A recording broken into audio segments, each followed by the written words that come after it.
Menanyakan keseluruhan subjek pada information question atau kalimat pertanyaan yang menanyakan suatu informasi. Keseluruhan subjek yang dimaksud kita bagi ada kata yang ditanyakan dan nanti pertanyaan apa yang bisa muncul. Nah, yang pertama untuk kata yang ditanyakan sebenarnya dia tidak jauh-jauh dari noun dan pronoun karena kata tersebut yang bisa berposisi sebagai subjek. Hanya saja teman-teman, di sini dibagi noun, tunggal dan jamak, pronoun dibagi menjadi dua saja sebenarnya ya. Tapi di sini kita bahas keseluruhan yang bisa berposisi sebagai subjek. Nah, dari noun ada noun dan noun phrase. Dan noun atau kata yang lain yang difungsikan sebagai noun. Nah, di sini saya munculkan verb saja. Yang pertama ada noun nih. Kita bahas dulu, ada bentuk tunggal, bentuk jamak. Upin, nama orang, atau profesi, student, pilot, presiden dan lain sebagainya. Itu bisa ya, baik jamaknya atau dua orang, Upin dan Ipin. Students jamaknya para murid, anak-anak. Atau non phrase rangkaian kata benda yang intinya kata benda. Contoh a beautiful girl, a smart man, gadis yang cantik. Gadis yang cantik berlari, kan semuanya ya subjeknya yaitu gadis yang cantik. Gitu ya. Atau poin ketiga ada pronoun. Pronoun pun baik tunggal maupun jamak, I, she, he, it, something. Terus ada you, they, we dan lain sebagainya. Atau verb-verb yang dijadikan kata benda. Kebanyakan yang berbentuk verb ing bisa nih.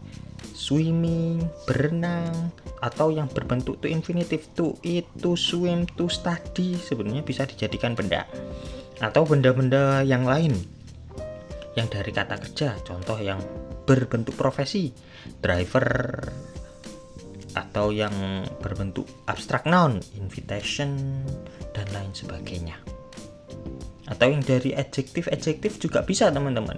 Contoh sadness. Nah, intinya di sini kata yang ditanyakan yaitu benda atau pengganti bendanya.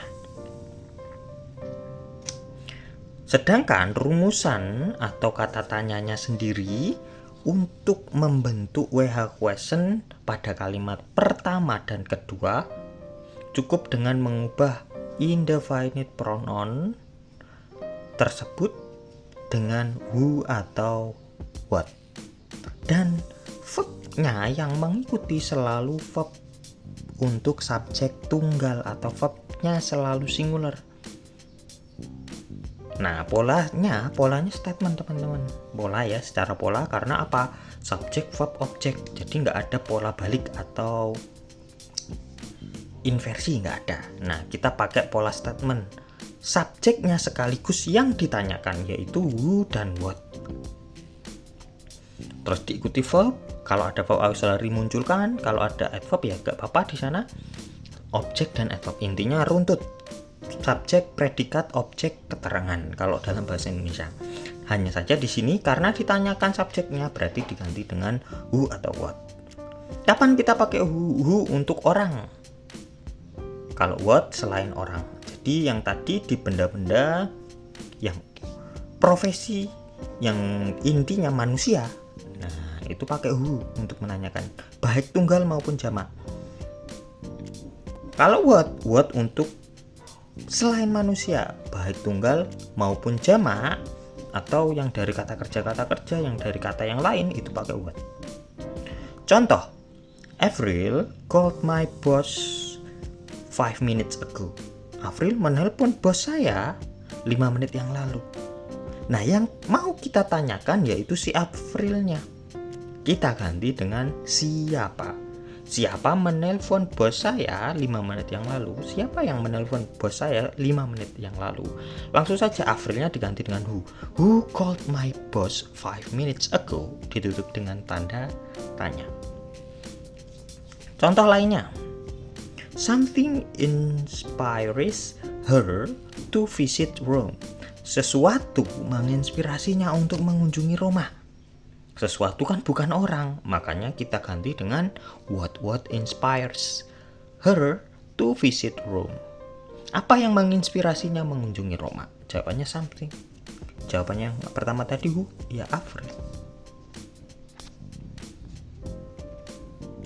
Thanks for watching.